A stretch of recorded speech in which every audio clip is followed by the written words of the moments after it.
So we'll go ahead and dive right in. Emelie, how'd you arrive in copywriting world? I love your content. I love everything that you're putting out. How'd you land on this sort of niche and this position, and how'd you start on your copywriting journey?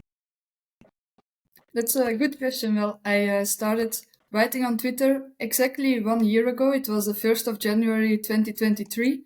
And I really loved writing and I loved how it made me think. But I initially started to make a business out of it, but I figured out I couldn't do it all on my own.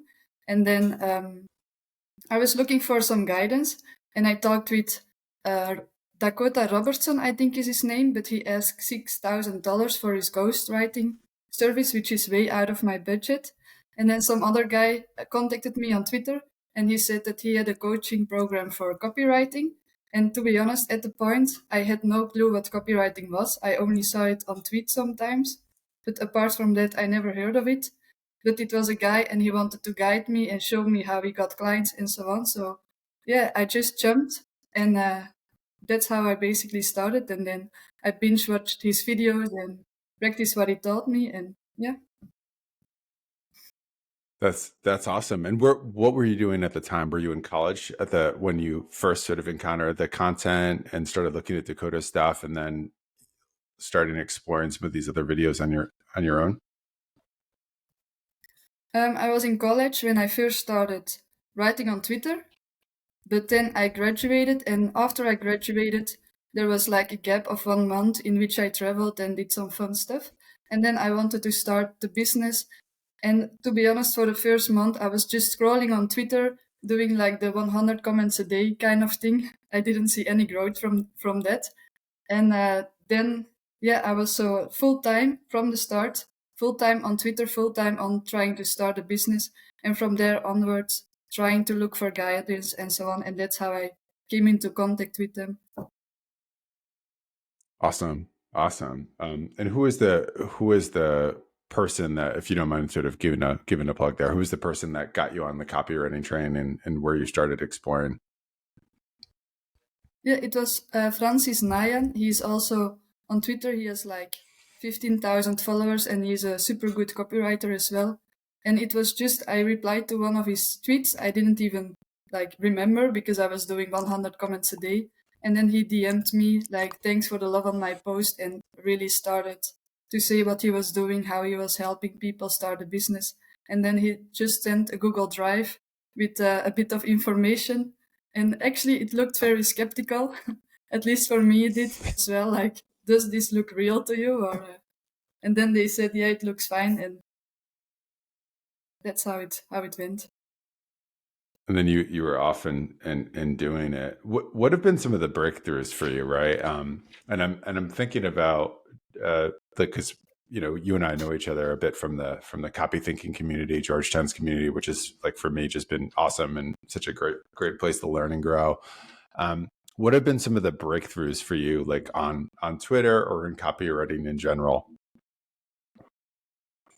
Um, I think one of the breakthroughs for me, at least with growing on Twitter and yeah, copywriting as well, is that it's very much about testing everything. Like, write something. If it's about Twitter growth, just write something, post it, write 10 tweets, post them all, see what worked, and then whatever worked and your audience resonated with, then do it again. And I think same can apply to copywriting. If you have an idea, go out, test it.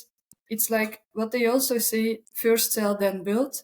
And I think that also is really about the testing aspect, and everything is just a test, and then move onwards from there.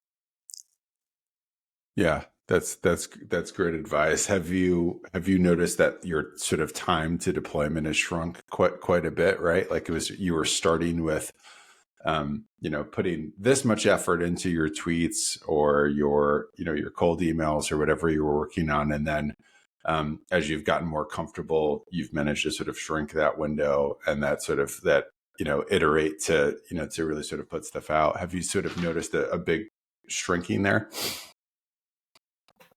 I think my time from idea to execution already was like faster than with most beginners, I would say. Like, I got my first client of copywriting after 7 days that I started. The day that I decided to start to write on Twitter, I started that day.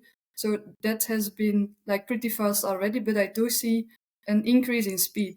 Like, it used to take me 1 day to Hmm. write a thread, and now past the past weekend, like in 2 days, I wrote 8 threads without, sweating, and just having a fun weekend and writing them in between.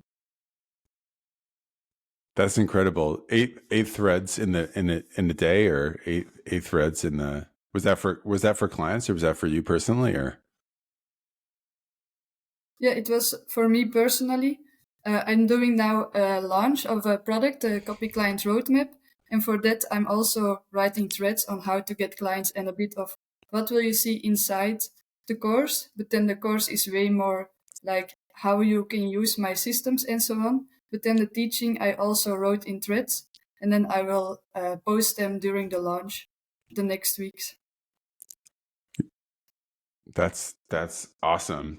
Can you tell me a little bit more about the product, and both how you landed on, this is where I'm going to create, and this is where I'm going to focus, um, and also just maybe even sort of tease out like what elements you're trying to put into it. Yeah, so when I started to see some results on Twitter, with clients, then I was posting it also on Twitter on how I got clients and so on. And the question I always got was people asking me, how do you get copywriting clients? And I always answered them, but like, I cannot say everything that I do inside a message, so it's very difficult to explain it all. And I wanted to help the people that were asking those kind of questions because I also struggled with it a bit in the beginning. And then I decided to make the course. And then, like, I thought of what would I have wanted to have in the course to land the clients when I Mhm. first started, and that's how I made it. And then I think if you're starting any kind of business, like, the mindset is the most important part, and that's where you should start. If you don't believe you will get a client, then you will not get a client.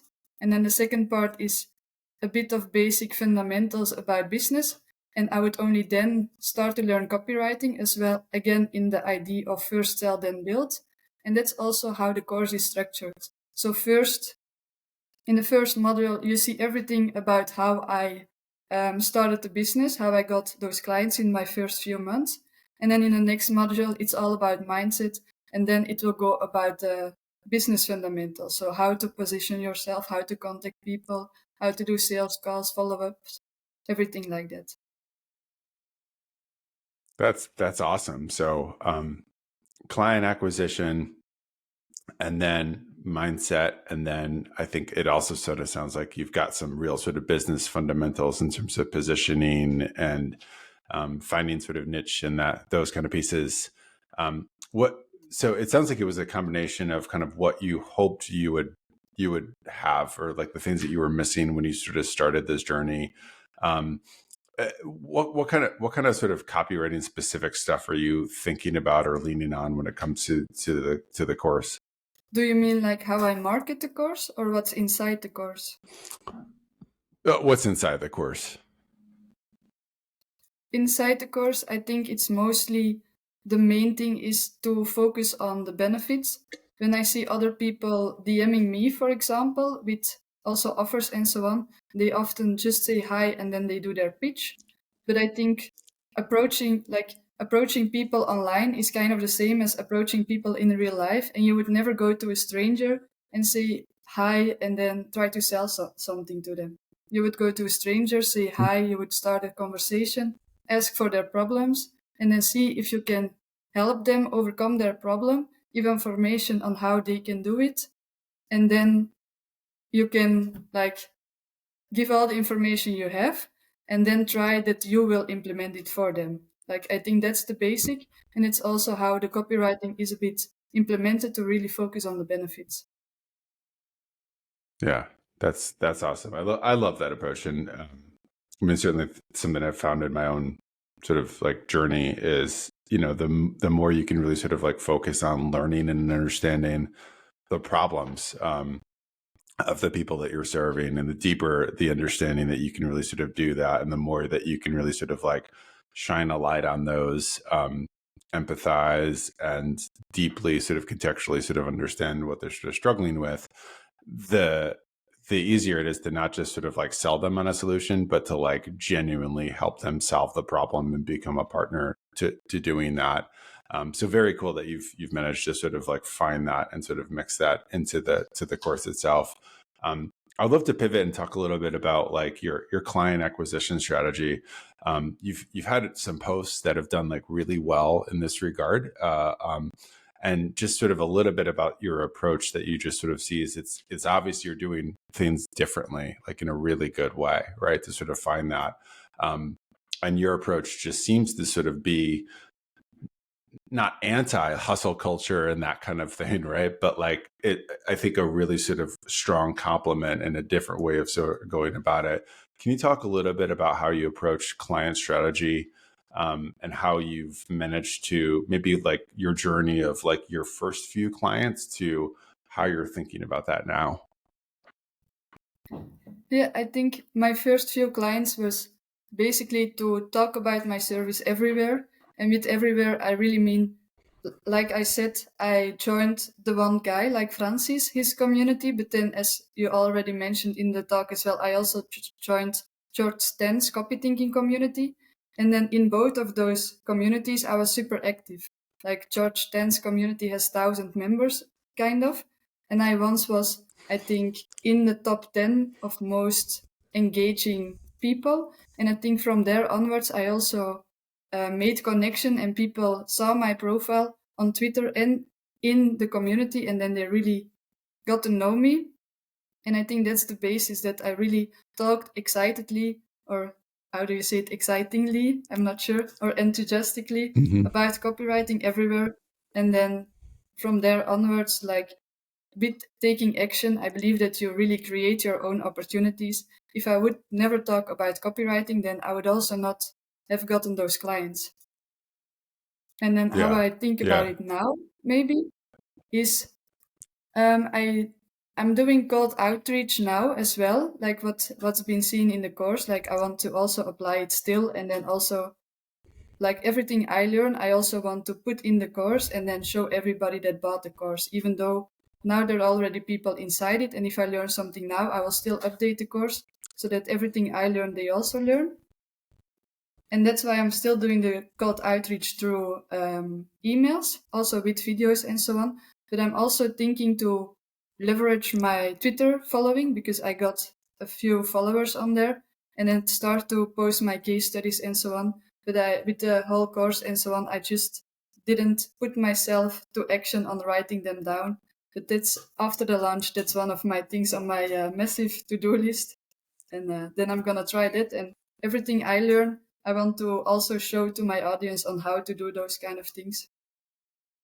Yeah, that's really really cool. Can you give us some examples of like how you're approaching cold outreach right now? Because it strikes me that you've got like an interesting challenge in that you've got, maybe in some ways sort of like two ideal customer personas, right? It's like you've got the clients that you're trying to get, when it comes to cold outreach, and the clients that you're trying to serve and focus on sort of niches there. But then you've also got on the course side, and the creator side, people that you're sort of teaching your strategies for copywriting and building a business and client acquisition mindset and some of those sort of other things. So can you talk about how you're approaching the cold outreach side of things, and like what your strategies are for, like, do you have like a system for how you're sort of targeting, finding, and then doing that initial cold outreach? Is it DMs? Is it emails? Is it a combination?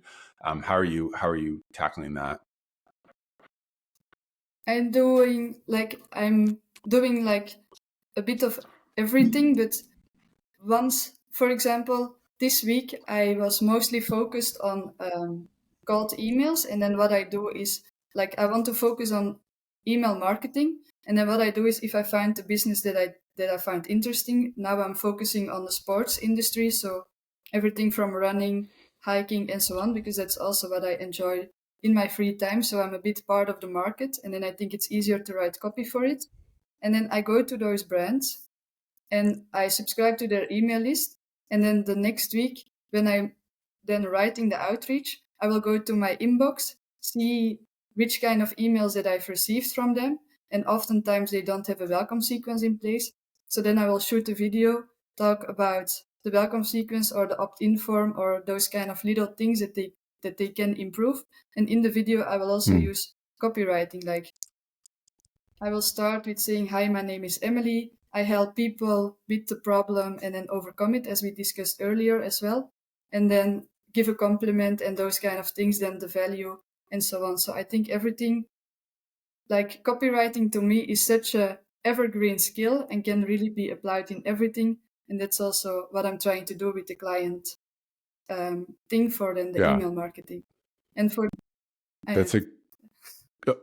Oh, sorry. I was just going to say that's a great strategy. So you're following brands that you like and that resonate with, and that you sort of know something about. Tapping into that sort of your own curiosity there. You're sending them a quick video where you're sort of giving them a sort of like a critique or like, hey, here's how I would onboard differently, while also sort of giving some compliments and that type of thing. And then you're using. Do you have targets that you're using there? Are you like 50 a week or something? Because it strikes me as that would be somewhat time intensive to do, but at the same time super valuable, right? So it's like you're really targeted with it. It's not this massive cold email blast. It's more sort of like, all right, I can offer value to these brands. I've got unique insight. Let me sort of do this. What's your KPIs or things that you're sort of shooting for there?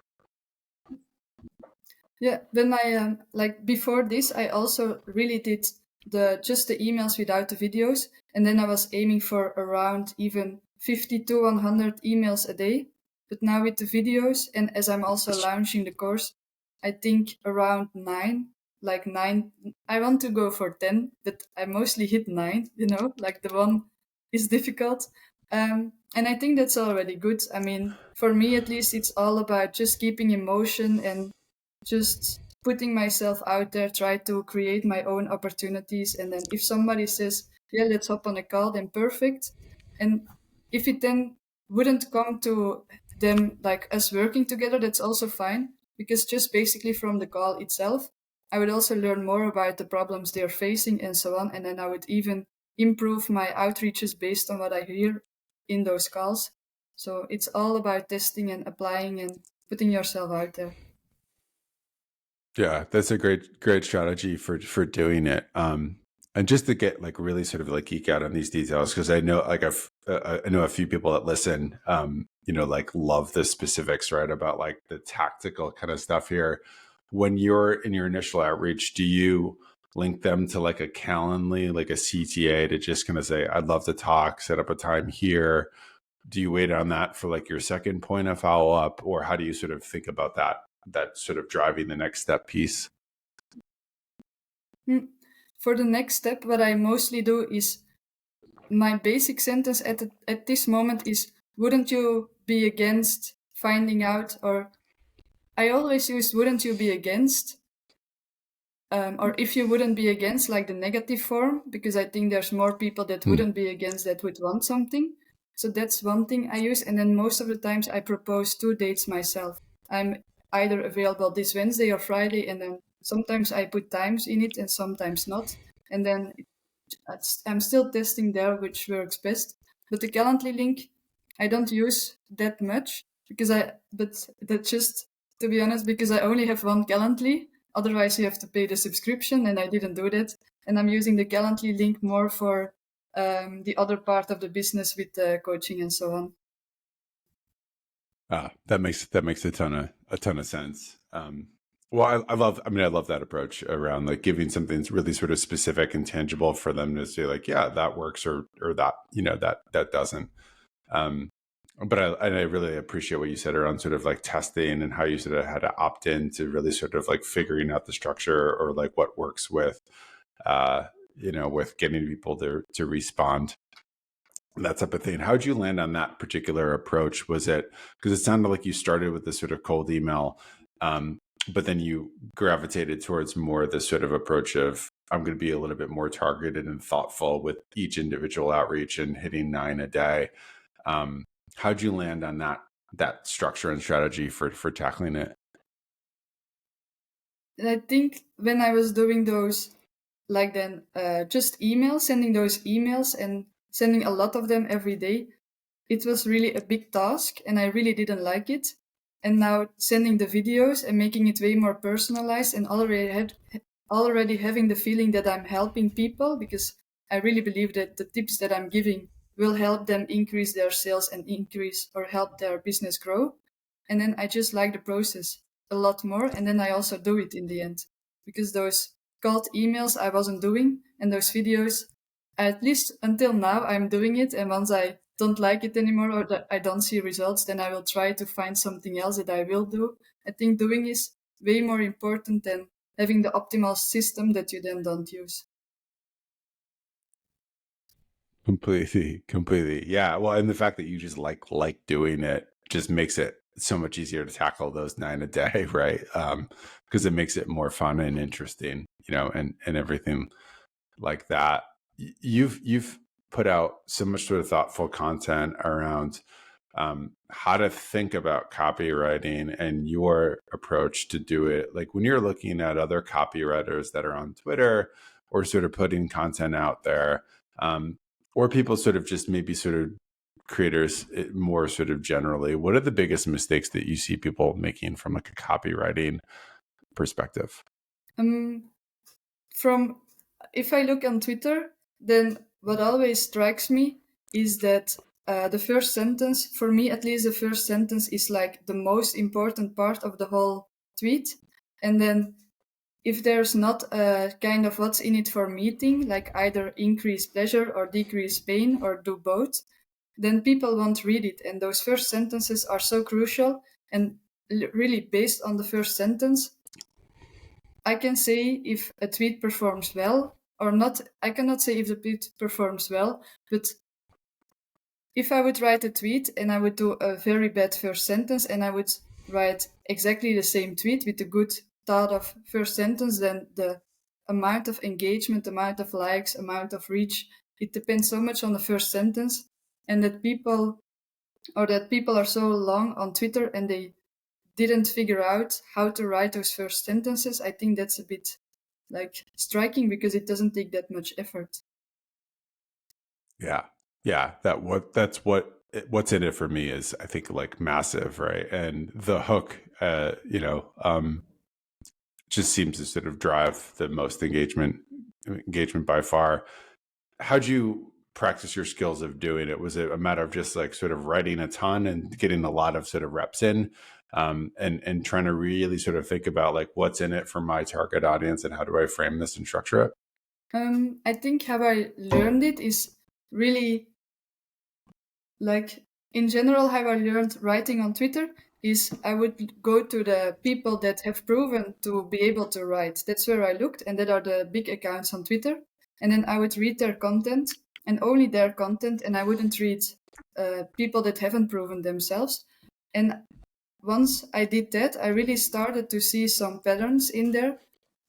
Like, for example, not using really or using extreme languages. Instead of using I think, just state what they think. Like, it's a blog. Everybody knows what you put out there is your thought, so that's okay. And then I saw those patterns and then I tried to implement them myself. But at the beginning, of course, I wasn't good at it. And then with that, like writing it myself, learning at the same time, checking the data, iterating on the processes, seeing which tweets performed well, and then rewriting those well-performing tweets again. That's what, like those small increments of skill. I think that's where you go in the end. Yeah, completely agree there. How'd you land on your positioning, like in terms of like your bio and the niche that you're sort of serving and all those kind of pieces? How much iteration was there, and how do you feel about it now? Like, do you see yourself sort of occupying a similar space, or are you still kind of tweaking it? How are you thinking about that positioning aspect? The positioning, I more see, again, as with the thing that we also talked about in the cold emails, in my head, my positioning is I help beginner copywriters overcome their basic struggles. For example, how to land clients, how to practice copywriting, and so on. And that's really the person I'm focusing on. And that's how I see niching a bit and positioning. Like I'm more focused on the target audience, at least on Twitter, and helping them overcome their problems than really in a niche at this point, at least. And to be honest, I didn't put a lot of thought in it. I know as a marketeer, I should have, but I didn't. But I think that's mainly because I just like writing on Twitter. That's also why I spend so much time on it, and I think why I grow just because I like it. But in the future, I will definitely think more about it. Also, my bio, I just wrote it once. Then I got some advice from somebody like change this, and then I changed it, and that's it. I think it's even the same as when I had 300 followers or something. I'm not that much about optimizing my profile to get more followers, but just try to give some value to the people, to the target audience.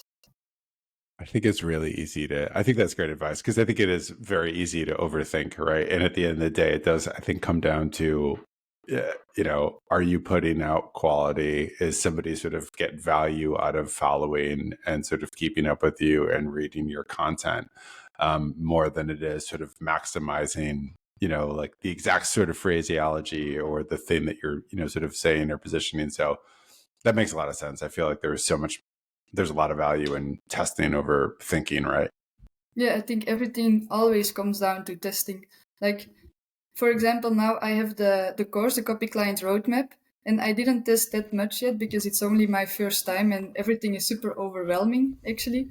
But what I'm planning to do is now I made a sales page and the headline, as with the tweets as well, with the hooks, the headline for me at least is the most important part. And then I also want to make multiple sales pages and test them and see which one works best and then go from there onwards.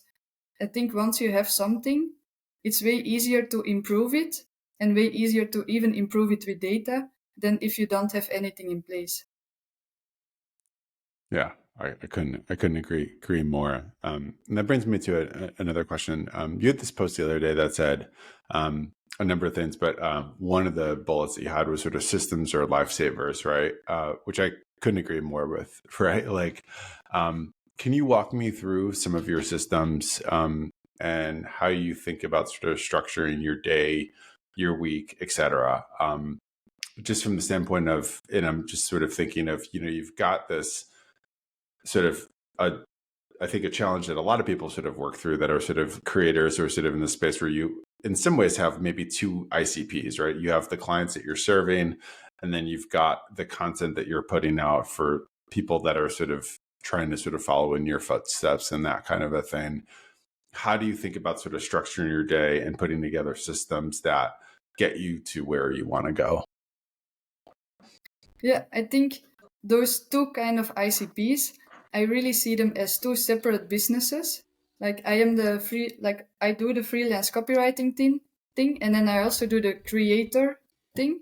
But the freelance copywriting I more see for short term and also long term, but I want to focus it more on the short term. And then the creator business I more see as already starting to build it for then the long term when I have some experience or expertise in the copywriting thing.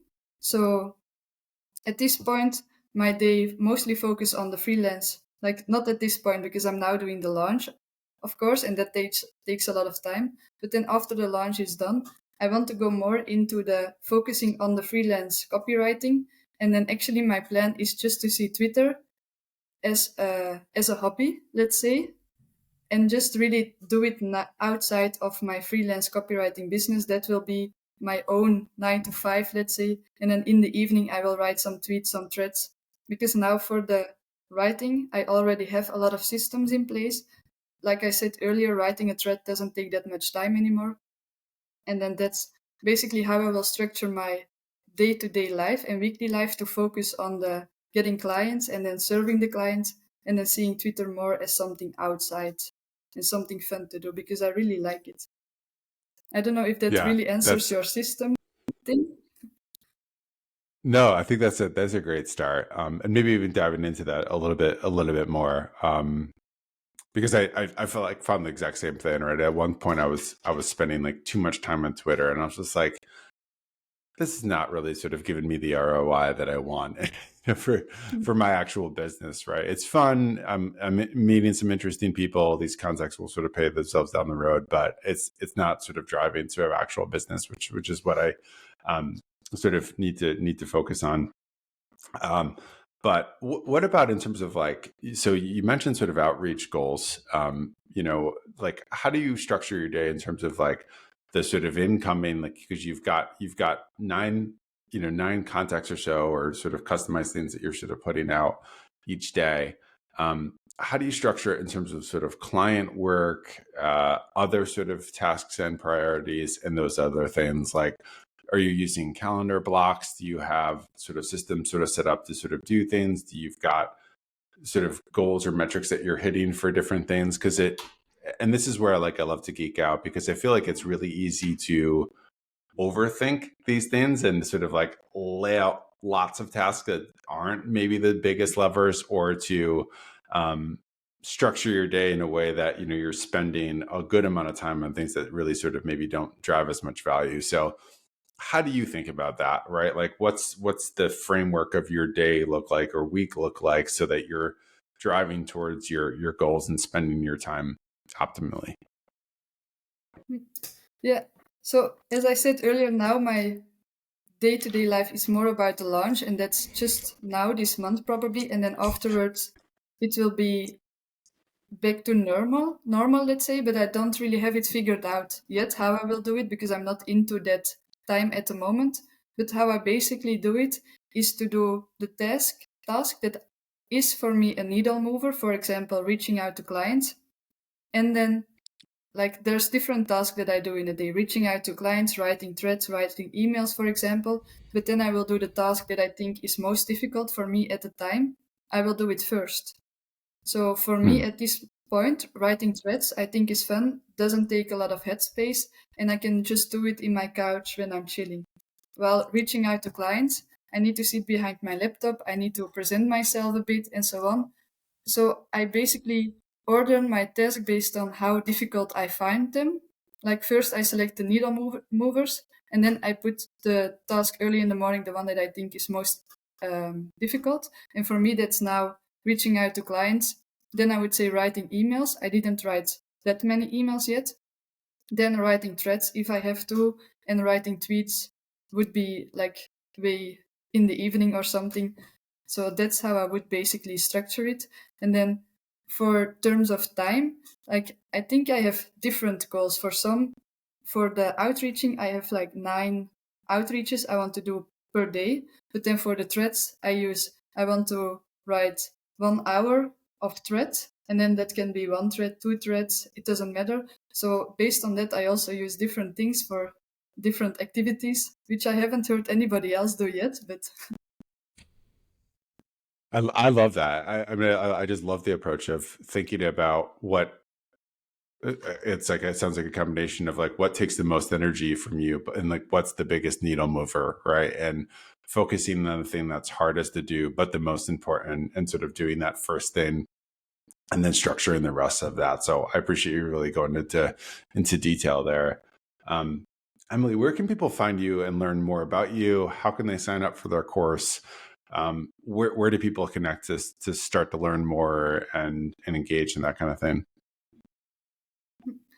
I'm most active on Twitter, as we discussed a lot, but I'm on all social media, but I'm not active on the other ones. So I think if you want to learn, if you want to reach out to me, Twitter would be the best platform, and it's also where you can then learn about everything that I'm posting on there. And then if you want to go deeper into what like my mistakes, my copywriting lessons, my getting client lessons, then it would be to go to the newsletter as well, which you can also find on my Twitter page. And then if you want to get the copy client roadmap, then yeah, I will launch it actually this Thursday. It will open again. So then you can also go into the newsletter and find it there. Awesome. Awesome. Thanks so much for your time. This has been awesome, and really great to hear more about more about your great work and all the things you're doing. And just to plug, make sure you check out Emelie's newsletter. She puts out a lot of really interesting and awesome content on there. And make sure to follow her on Twitter as well. There's some like amazing client acquisition, copywriting content, and all sorts of stuff. So give Emelie a follow. Emelie, thank you. Thanks a lot, Mike. Great job. You did